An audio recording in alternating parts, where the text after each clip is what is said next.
Teju projects తక్కువ కానీ enjoyment ఎక్కువ. అంత డబ్బు ఎక్కడ, లగ్జరీ లైఫ్ ఎలా? డబ్బులు ఎక్కువ. ఒక్కసారి నా ఫోన్ ఇస్తాను, ఓకే, నా ఫోన్ తీసుకో, ఎంత ఉన్నాయో చూడు, లిటరలీ ఓపెన్ చేసి ఇస్తా. నేను నెలకి లిటరలీ ఎంజాయ్మెంట్ ఎక్కడి నుంచి వస్తుందో కూడా చెప్తా. నాకు బాగా బల్స్ ఫ్రెండ్స్ ఉన్నారు, ఓకే, వాళ్ళందరూ వెళ్తుంటే వాళ్ళతో పాటు వెళ్తా, కానీ నేను డబ్బులకి పెద్దగా ఖర్చు పెడతాను. సెకండ్ థింగ్, నేను యాక్ట్రెస్ అయిపోయిన తర్వాత నన్ను జనాలు ఫ్రీగా పిలుస్తున్నారు. ఇప్పుడు ఏదైనా రిసార్ట్ కి వచ్చి షూట్ చేయ టైప్ లో అంటే కొలాబరేషన్. ఇదే కొలాబరేషన్ నేను మగాళ్ళతో కమిట్మెంట్స్ తో చేస్తుంటే ఇప్పటికి డబ్బులు సంపాదించేసి సెటిల్ అయిపోయింది.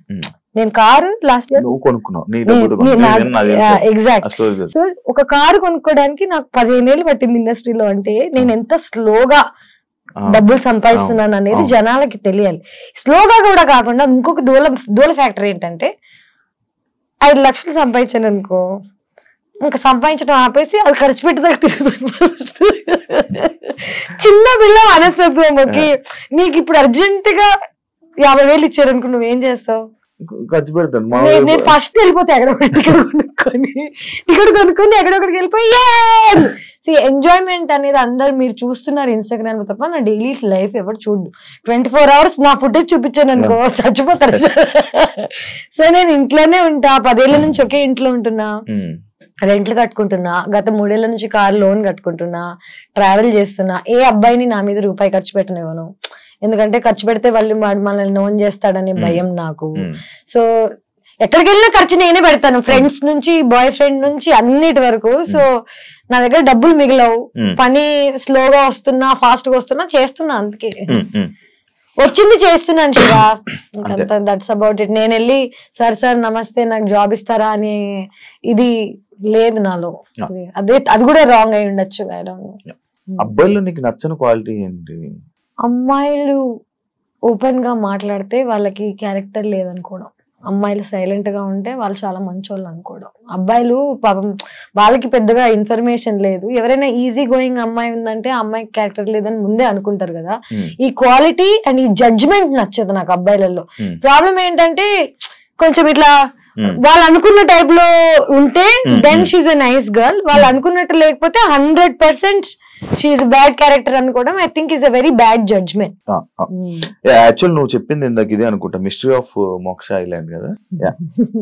4th ప్లేస్ వచ్చినావు, ఏ షోలో వచ్చావు నువ్వు? 4th place reality rains of the, అందులో కాదు రాణి అవ్వ, reality rani of the jungle. అచ్చా, reality rani of the jungle. So basic గా నేను ఏమేం చేస్తున్నానో ఇవన్నీ పక్కన పెట్టేసి నా లైఫ్ లో మోస్ట్ ఎక్సైటింగ్ థింగ్ డిస్కవరీలో ఒక రియాలిటీ షో. దానికి నా రెజ్యూమే ఏంటనుకున్నావు? రియాలిటీ షో ఇంకేదైనా చేసి ఉండాలి. బిగ్ బాస్ చేశాను, 2 సార్లు బిగ్ బాస్ చేశాను, సూపర్ చేశాను. సో వాళ్ళకి ఏంటంటే డబ్బులు ఇవ్వనన్నారు, కాంపిటీషన్ అన్నారు. నాకు చిన్నప్పటి నుంచి కష్టపడి ఇప్పుడు ఈ ఏజ్ లో ఇంత టైంకి వచ్చిన తర్వాత ఫ్రీగా వెళ్ళి ఇన్ని రోజులు కష్టపడ్డాం అనేది నా ఫ్రెండ్స్ యూనో వాట్ ఎవరికి చెప్పలేదు. ఒక్క మనిషికి లైఫ్ లో ఇన్ఫార్మ్ చేయలేదు నేను ఈ షోకి వెళ్తున్నానని. వెళ్ళిపోయి గెలిచేద్దామని మొత్తం ఇంకా మెంటలీ ఫుల్ స్టేబుల్ అయిపోయాను. 20 లక్షలు గెలిస్తే ఒక 6 నెలలు పని చేయలేము గ్యాస్ అనుకొని 3 steps కి ముందు ఆగిపోలేదు. చీటింగ్ చేశారు, నన్ను బ్యాక్ స్టెప్ చేశారు. ఒక అమ్మాయి మన ముగ్గురం వెళ్దాం ఫినాలేకి దీన్ని లేపేసి అంది, నన్ను లేపేసింది. సో రియాలిటీ రాణిలో అక్కడ కూడా చీటింగ్ జరిగింది నాకు పెద్ద. అంటే గేమ్ కోసం ఏదైనా చేయొచ్చు, దాన్ని చీటింగ్ అనకూడదు. సో నేను అర్థం చేసుకోగలిగాను, ఎందుకంటే నాకెంత అవసరమో ఆ అమ్మాయికి కూడా అంతే అవసరం ఉండుంటది. దాని ఆ దారి ఎంచుకుంది. ఉపయోగం అంటే తెలియదు. ఇప్పుడే రిలీజ్ అయింది షో, హిందీలో నా డెబ్యూ, అండ్ నాకు చాలా నచ్చింది యాక్చువల్లీ నిజం చెప్పాలంటే. అండ్ ఇక్కడ నేను బ్యాడ్ నేమ్ అని అనుకుంటున్నాను కదా, అక్కడ నేను చాలా ఇన్నసెంట్. అక్కడ అమ్మాయిలు ఒక్కొక్కడు ఎలా కొట్టాడు వచ్చి అందరికి అమ్మ అంటే నన్ను వాళ్ళ మధ్యలో నన్ను నేను చూసుకుంటే కానీ నాకు అర్థం కాలేదు that oh shit I'm actually very innocent అని. వాళ్ళందరూ బూతులు గీతులు తిట్లు బట్లు. అంటే north Indian girls are so much ahead in life with their mind, with their open. బాంబేలో ఉన్న వాళ్ళు ఆర్ వాట్ ఎవర్ ప్రోగ్రెసివ్ ఉంటారు అనమాట. అక్కడికి వెళ్ళి నేను ఇన్నోసెంట్ అయిపోయాను. నేను అనుకున్నా అరే అక్కడ నేనే పెద్ద చాపని, ఇక్కడ చిన్న కాదు.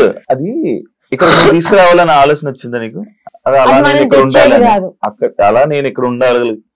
ఇక్కడ ఉండాలి, ఇక్కడ ఉండగలను. ఇంత ప్లానింగ్ లేదు నాకు. అది లేకేనా? అంటే చూడు నా లైఫ్ జర్నీలో ఏవేవి ఆపర్చునిటీస్ వస్తున్నాయి నాకు అవి దండం పెట్టుకుని తీసుకుని వెళ్ళి చేస్తున్నా.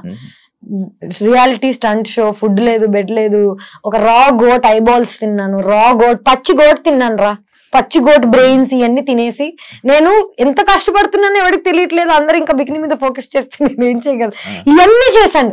ఈ 1 month లో మోక్ష ఐలాండ్ రిలీజ్ అయింది, అర్థమైంది అరుణ్ కుమార్ రిలీజ్ అయింది, reality Rani's of the jungle release అయింది. మూడిట్లో ఎవరికి ఏమి తెలియదు కానీ only bikini everybody remembers. So నా ఇది నా ప్రాబ్లమా మీ ప్రాబ్లమా అది ఇంకా జనాల్లోకి వెళ్ళదు వెళ్ళదు కదా మ్యాటర్. ఎగ్జాక్ట్లీ ఏదైనా చెడు చేస్తేనే వెళ్తుంది. చెడని ఇప్పుడు మంచి ఇప్పుడు బికినీ వేసుకోవడం చెడా? నువ్వు చెప్పు నాకు. ఇవన్నీ చేసేది ఏంటి? గోవాలో ఏడేసుకోలే కానీ లేదు. అంటే ఐ ఫీల్ లైక్ మనం ఇంకా చాలా ప్రోగ్రెస్ అవ్వాలి as a society, as a community. మనం ఇంకా చాలా చూడాలి. మనం ఏంటంటే మనం చిన్నప్పటి నుంచి చూసిన సినిమాలు, ఈ టీవీ వీటికే పరిమితం అయ్యాం తప్ప మనం దీన్ని దాటి బయటకు వెళ్ళలేదు. సంక్రాంతి సినిమాలో అయిపోయారు అందరూ. సంక్రాంతి రోజు రాత్రి ఐస్ క్రీమ్ కూడా తింటారు తెలుసు జాతరలోనే. అంటే నాకు I mean an age where right and wrong ఇవన్నీ కలిసిపోయాయి. మీరు నువ్వేమనుకుంటావు నీ ఇష్టం అనుకో, నాకేం పోతుంది చెప్పు నువ్వేమనుకుంటే. ముందేంటంటే నీ ఒపీనియన్ అందరి ఒపీనియన్ నాకు చాలా మ్యాటర్ అయ్యేది. ఇప్పుడు నేను ప్రేమిస్తున్న వాడి ఒపీనియన్ కూడా నాకు మ్యాటర్ అవ్వట్లేదు. వాడు నిజంగా ప్రేమించాడంటే హీ హ్యాస్ టు దీన్ని దాటి నన్ను ప్రేమించగలగాలి తప్ప నువ్వు జడ్జ్ చేస్తే చేసుకో మాని. నేను ఇప్పుడు ఎవరిని అందరినీ రిక్వెస్ట్ చేయట్లేదు నా లైఫ్ లో ఉండమని, నన్ను ప్రేమించమని, నన్ను నమ్మమని, లేకపోతే నన్ను చూడమని, సినిమాలలోకి వెళ్ళి నన్ను హైర్ చేసుకోమని ఎవరిని అడగట్లేదు. నా పని నేను నీట్ గా పొద్దున్న లేస్తా, నా ఫుడ్ నేనే వండుకుంటా, వర్కౌట్ చేస్తా, నిద్రపోతా నీట్ గా. అంటే ఒక మనిషిగా నేను ఏం చేయాలో నా సైడ్ నుంచి చేస్తున్నా. మిగతా life what ever comes. Relationship flings relationship I don't do. నేను ఊరికే ఫస్ట్ ఆఫ్ ఆల్ నీకు చెప్తా, ఫ్లింగ్స్ అని కాదు కానీ నేను ఊరికే సరదా కోసం ఎవరితో ఏమి చేయను. నాకు ప్రేమిస్తే కానీ నాకు మూడు రాదు. ఓకే, ఇవన్నీ కాకుండా చూడ్డానికి నేను ఎంత ఫ్రెండ్లీగా ఉంటాను కానీ I'm not friendly with these things. ఇంత ప్రోగ్రెసివ్ అయిన నేను ఇప్పటికీ ప్రేమ లేకపోతే నహి చల్తా. I only dated, I only had relationships, నేను ప్రేమలోనే ఇవన్నీ చేయగలుగుతా తప్ప డబ్బుల కోసం, పని కోసం, లేకపోతే సరదా కోసం, దొరవ కోసం చేయలేదు, ఎప్పుడు చేయను కూడా. అండ్ అందుకే ఇంత యంగ్ గా ఉంటాను చూడండి. యాక్చువల్ తేజు లైఫ్ మారిపోవడానికి మెయిన్ ఎక్కడ మారింది రావు చెప్తున్నా, మీరు పూర్తి కంప్లీట్ అయిపోయిన క్వశ్చన్ ఇదే మొత్తం పూర్తిగా వెనకే. థంబ్నైల్స్, కామెంట్స్ తను చేసింది ఏం లేదు కానీ ఈ కామెంట్స్ థంబ్నైల్ వల్లే మారింది. నీ క్యారెక్టర్ మీద దెబ్బ అవడానికి రీజన్ థంబ్నైల్స్ ఏమో. అంటే నిజం చెప్పాలంటే థంబ్నైల్స్ ఇస్ అ కల్చర్. నా ప్రభాస్ ని కూడా వదలట్లేదు. ఎవరు ఫేమ్ తో పాటు తెలియని ఒక విషయం ఏంటంటే జనాలకి, నువ్వు ఫేమస్ అయినప్పుడు నీకు అంతే గుడ్ నేమ్, అంతే బ్యాడ్ నేమ్, అంతే వల్నరబుల్ అవుతావు. పబ్లిక్ ఇమేజ్ నువ్వు అయిపోయిన తర్వాత జనాలు think your there property. So వాళ్ళ ఇష్టం వచ్చిన నా థంబ్నైల్స్ నా లైఫ్ మార్చేసింది అని అంటున్నావు కదా, నా లైఫ్ కి ఏం చెడు చేయలేదు, ఏం మంచి చేయలేదు. Thumbnails is just one different space. జనాలకి నిజం చెప్తున్నా కదా, నేను రోజు పొద్దున్న లేసి ఎవరితో జీవితం గురించి మాట్లాడితే ఎవరికి ఇంట్రెస్ట్ ఉండదు. ఎవరో యాక్టర్ లైఫ్ లో ఏదో జరుగుతున్న టైప్ లో మాట్లాడామనుకో 100 మందికి వినాలని ఉంటది. ప్రాబ్లం ఏంటంటే I'm not in to gossip, I'm not in to this lower dimension shit. Thumbnails ని, వీటిని, కమెంట్స్ ని నేను పట్టించుకుంటే ఒక్కొక్కరిని కాల్చి పారేస్తాను. లిటరల్లీ నేను పట్టించుకుంటే ఒక గన్ తీసుకొని కారెక్కి ఒక్కొక్కడి ఇల్లేకి. కానీ టు ఫర్గివ్ దెమ్, వాళ్ళని కూడా పాపం వీళ్ళకి ఏం తెలుసు పాపం గొర్రెలు టైప్ లో ఆలోచించి వదిలేస్తాను అనమాట. నాలో ఈ పెద్దతనం లేకపోతే ఇప్పటికి 100% మర్డర్ చేసేదాన్ని. మా కమెంట్స్, మా విన్నర్స్ ఏదో ఒకటి 100% అంటే చిన్నపిల్ల కోపం నాది, కానీ ఫర్గివ్ చేయగలుగుతా పెద్దతనంతో. I can do both. ఆయన ఎందుకు ఫర్గివ్ చేయలేకపోయావు? చేస్తా ఆయన కనిపిస్తే మాట్లాడతాను. మేము బీబీ జోడి చేసాము.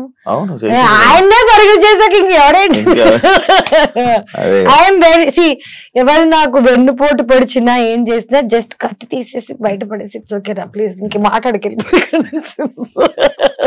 Just go. ప్రాబ్లం ఏంటంటే పొడిచి ఆడు కంప్లైంట్ చేస్తుంటారు, అది ప్రాబ్లం. పానీపూరి స్టోరీ ఏంటి? ఏంటో నీ అమ్మ నాకు పానీపూరి ఇష్టం అన్నానని చెప్పి దాని అడ్డమైన మీమ్లన్నీ చేసిస్తే చిన్నప్పుడు ఇంట్లోంచి పారిపోయిన కొత్తలో పానీపూరి తినేదాన్ని ఓన్లీ లంచ్ కి. డబ్బులు ఉండేది కాదు, డాన్స్ నేర్పించేదాన్ని. హెచ్పిఎస్ కి డాన్స్ టీచర్ నేను. సెయింట్ ఫ్రాన్సిస్ లో చదువుకుంటున్నాను జర్నలిజం. కాలేజ్ లో లాస్ట్ 2 periods ఎగ్గొట్టి హెచ్పిఎస్ కి వెళ్ళి డాన్స్ నేర్పించేదాన్ని.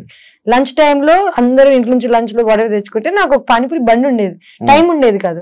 వెళ్ళి 5-10 రూపీస్ పెట్టి ఫటాఫట్ 2.5 years ఓన్లీ పానీపూరి తిన్నా లంచ్ కి లిటరలీ. అండ్ పొద్దున ఇడ్లీ తినేదాన్ని. ఇడ్లీ ఎక్కడ తినేదాన్నో, పానీపూరి ఎక్కడ తినేదాన్నో, రాత్రికి ఒక కర్రీ పాయింట్ లో రోటీస్. సో నేను న్యూట్రిషన్ లేదు నాకు బాడీకి, బక్కగా అయిపోయాను. ట్యూబర్కులోసిస్ వచ్చింది నాకు, టీబీ వచ్చి I had to get in to a surgery. అంటే న్యూట్రిషన్ లేకపోతే, ఫ్యామిలీ లేకపోతే మనం అసలు ఎంత వల్నరబుల్ అవుతాం అనేది, సిక్ అవుతాం అనేది తెలిసింది నాకు. అప్పుడు నేర్చుకున్నా నేను హెల్త్ ఈజ్ వెల్త్. నిద్రలు లేకుండా, తిండి లేకుండా పని చేయడం మానేసా. That's my panipuri story. And panipuri నాకు ఏం గుర్తు చేస్తుంది చెప్పనా? నేను ఎక్కడి నుంచి వచ్చానో గుర్తు చేస్తుంది. ఇప్పటికీ పానీపూరి తింటే my favourite thing to do. నాకేంటంటే పానీపూరి తిన్న వెంటనే అంటే ఎంత ప్రాబ్లంలు ఉన్నాయి, ఇప్పుడు ఏ బాధలు ఉన్నాయి, ప్రశాంతంగా ఉంటది. ఇంకా నువ్వు పానీపూరి తినుకుంటే ఇక్కడ దాకా వస్తుంది అబ్బా. So it's very great feeling. నిజం చెప్పాలి, panipuri is a feeling. Time చాలు. నో మోటివ్, అదే నా లైఫ్. మోటివ్ ఉంటే నాకు తెలిసి చాలా బాగుండేదేమో.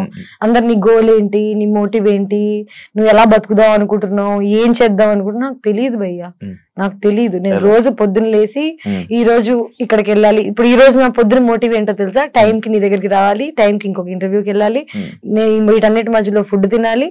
నా motive is very moment to moment. 10 ఏళ్ళకి నేను ఇప్పుడు ప్లాన్ చేసుకున్నా వర్కౌట్ అవుతుందా?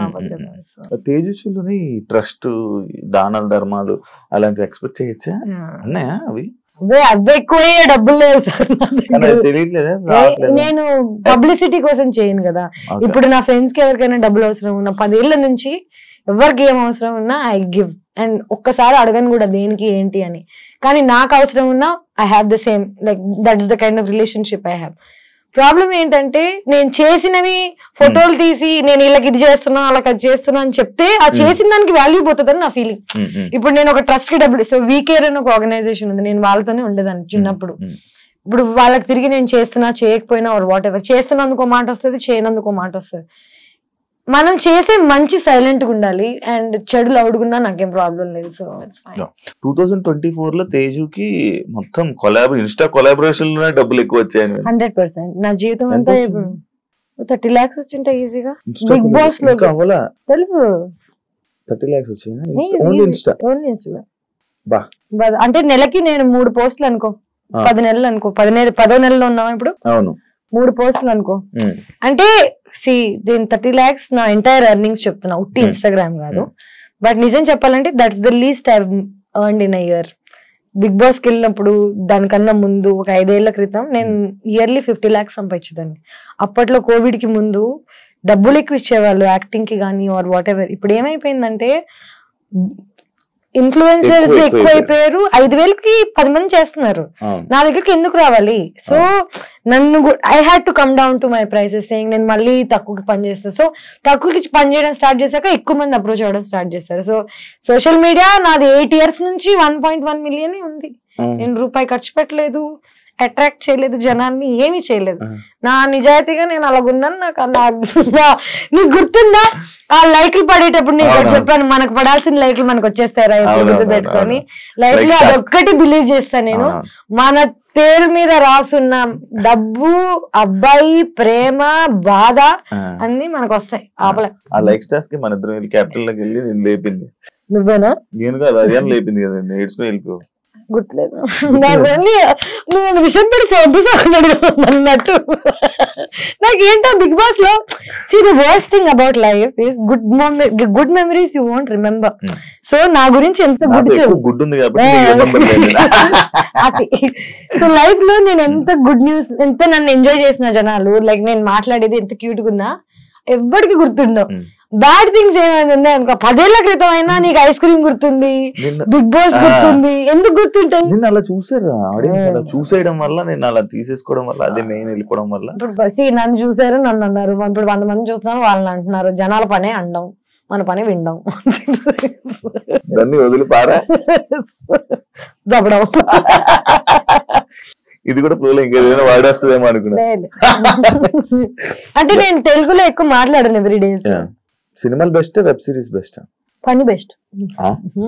రోజు పని చేసి సినిమా అయితే ఏంటి, ఇన్స్టాగ్రామ్ అయితే ఏంటి, యూట్యూబ్ అయితే ఏంటి, ఇంటర్వ్యూస్ అయితే ఏంటి, పొద్దున్న లేసి నువ్వు పని చేస్తున్నావు అంటే అది బెస్ట్. ఓకే, తేజుకి సెల్ఫ్ సాటిస్ఫాక్షన్ అదే వర్క్. నా సెల్ఫ్ సాటిస్ఫాక్షన్ ఏంటో చెప్పనా, నాకు నచ్చింది, నేను ఇబ్బంది పడకుండా, ఎవరిని ఇబ్బంది పెట్టకుండా బతుకుతున్నా, అదే నా సెల్ఫ్ సాటిస్ఫాక్షన్. ఈ మధ్య పార్టీస్ లో కనిపించట్లేదు, పార్టీస్ కి వెళ్ళకపోవడం కారణం ఏమన్నా బలమైన తెలియట్లేదు నీకు కారణం? బేసిక్ గా first 2 years ago gym start చేశా. నేను జిమ్ కి వెళ్ళక ముందు మందు, పార్టీస్, బయటకు వెళ్ళేదాన్ని, చిల్ చేసేదాన్ని, ఇష్టం వచ్చినట్టు తినేదాన్ని. సో హెల్త్ ప్రయారిటీ అయిపోయిన తర్వాత మందు లైఫ్ లోంచి వెళ్ళిపోయింది. ఇవన్నీ కాకుండా ఈ మధ్య కాలంలో పాపం నా ఫ్రెండ్స్, మేము, మన గవర్నమెంట్స్ మారడం వల్ల ఏమవుతుందంటే, మేము ఉండడం వల్ల జనాలు అన్కంఫర్టబుల్ గా తప్ప కంఫర్టబుల్ గా లేదు, మాకే కంఫర్టబుల్ గా లేదు. సో బయటకు వెళ్ళి అన్కంఫర్టబుల్ గా ఫీల్ అయ్యే కన్నా ఇంట్లో 2 drinks తాగేసి ఫ్రెండ్స్ తో చిల్ చేసి పడుకోవడం is a better, house parties is a better scene అని నాకు అనిపించింది. ఇవన్నీ కాకుండా ఇంకెన్ని రోజులు వెళ్తాం హైదరాబాద్ లో బయటికి, చిన్నప్పటి నుంచి వెళ్తానే ఉన్నాం కదా. ఇప్పుడు బయటకు వెళ్తాను, కానీ ఇండియా బయటకు వెళ్ళినప్పుడు వెళ్తాను. ఎవరికి భయపడతావు? ఎవరికి భయపడను యాక్చువల్లీ, అదే ప్రాబ్లం. అంటే దేవుడికి కూడా భయపడను, ఎందుకంటే తప్పు చేయట్లేదు కాబట్టి నీకు భయం ఉండదు. దొంగోడికి పోలీస్ అంటే భయం ఉంటది, పాపం చేసేవాడికి దేవుడు అంటే భయం ఉంటది. నాకు ఏది లేదంటే నేనేం చేయట్లేదు bro. Thank you Teju.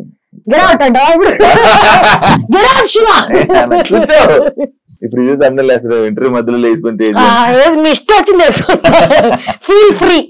Thank you so much. Open గా అన్ని మాట్లాడుతున్నాను. Happy, are you satisfied? Very good.